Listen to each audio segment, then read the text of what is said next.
and welcome to this video today. And today I'm going to be talking about what's next for the Orlando Magic. Please remember to like and subscribe, and let's get into this. The Orlando Magic obviously aren't the greatest team or aren't the worst team. They're probably the worst thing in the NBA. Mediocre! Okay, sorry, that was dumb. Anyway, so the reason why being mediocre in the NBA is so bad, you might think, oh, that's not bad. You make playoffs at least. No, you are completely wrong. You are completely wrong. No, the reason why you don't want to be mediocre in the NBA is you aren't going to go far in the playoffs, and there's a lot of those iffy teams in the playoff anyway, if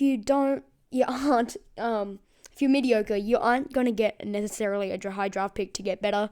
It's kind of the worst position to be in. That's where Detroit was, and in my opinion, they've done a great job. No, they haven't. Of rebuilding and starting their rebuild. They really haven't. Why the heck would you trade Andre Drummond for two nobodies and a second round pick to Cleveland? Anyway, this is about Orlando Magic. I'll do Detroit Pistons next. So, Orlando Magic obviously are a good team. They've got really good players.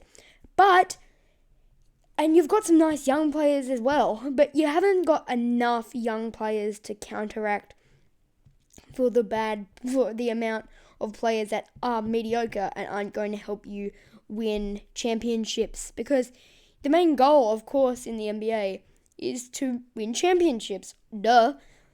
If that ain't obvious by now, you should just stop watching my videos. That's a joke. Please subscribe.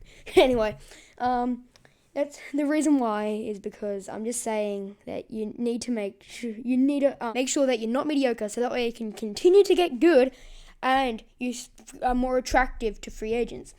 Orlando isn't the biggest market in Florida, and unfortunately that's bad for them because they've got Miami across town that are bringing in big free agents. Jimmy Butler went there in the offseason.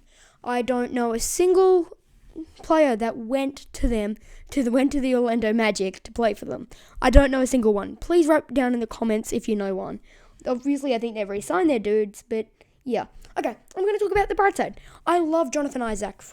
He's an absolute great player, great on defense, and yeah, can bring you far. Markelle Fultz, he has a lot of potential. Mo Bamba, I love him, but I just think that having Nikola Vucevic around and having Aaron Gordon around isn't helping this team. They need to move on from those old guys, and they need to start thinking about forgetting about what they used to have, which was not that great, and continue and look forward and try and get better players.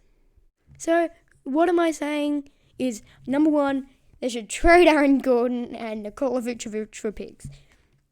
You've already got a point guard, Markelle Fultz. You've already got a small forward, Jonathan Isaac. Or power forward, you can switch him. And you've already got a center, Mo Bamba. I think those are three great young core startings. I think you're going to need to pick someone to go along with them. So I've been having a look through the draft, and they have the 15th pick. I was going to say that they should go with Cole Anthony, but no, I'm going to make a selection that I think that they 1,000% should make. Actually, I've got two. So they should either pick Josh Green, great shooting guard. He's meant to go 20th. You're meant to get the 15th. So if you even become better, you can pick him up. Or you could go for someone in like RJ Hampton. He's a point guard / shooting guard. So if Markelle Fultz doesn't turn out how you want him, but you can go with him. I'm not saying ditch all your vets. I've said that in the past, and I don't. I think that you should keep you should keep some of your guards. I'm not saying scrap the whole thing, restart, sell everyone.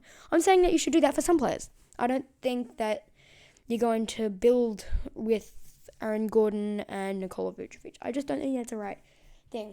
If you can somehow make a blockbuster deal and get amazing players in return, congrats on them. But I don't think they're going to get very far with what they have right now. In my opinion, you need to kind of sell, go bad for maybe 2 or 3 years, and then become great.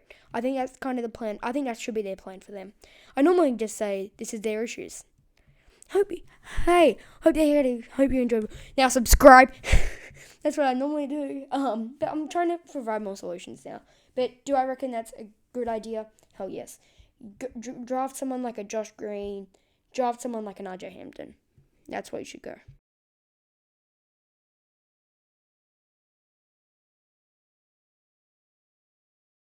Enjoyed this video. I'm sorry this went on for a bit longer than usual. Hope that you enjoyed. I'm going to get this over and done with. Please remember to like and subscribe. Discord down below. Bye.